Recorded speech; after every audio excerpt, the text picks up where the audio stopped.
Pemprov Sumsel membuka seleksi pegawai pemerintah dengan perjanjian kerja atau P3K. Total ada 1.583 lowongan dibutuhkan di 3 formasi yang dibuka, yaitu tenaga kesehatan, guru, dan teknis. Mas Irul selaku Kepala Bidang Pembinaan Pegawai BK di Provinsi Sumsel mengatakan masing-masing formasi tersebut membutuhkan 100 lowongan untuk guru, tenaga kesehatan 330 orang, dan formasi teknis 253 orang. Para calon pendaftar P3K sendiri minimal lulusan D3 dan rata-rata dibutuhkan pendidikan S1 dengan usia minimal 20 tahun dan maksimal 56 tahun. Mas Irul sendiri belum bisa memastikan jumlah keseluruhan P3K yang dibutuhkan karena data tersebut didata oleh BKPSDM masing-masing Kabupaten Kota Sumsel.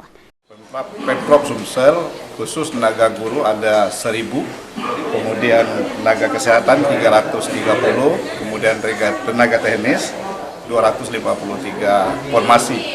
Ini khusus untuk P3K, jabatan PP3K yang disebar di seluruh Provinsi Sumatera Selatan. Oke, yang untuk ASN-nya Pak? Apanya? Pembukaan ini beda kan? Kita sudah mulai diumumkan tanggal 19 kemarin. Oh, Pak, total tadi berapa seluruhnya Pak? 1.500, totalnya 1.583. Teknis tadi seperti apa itu Pak?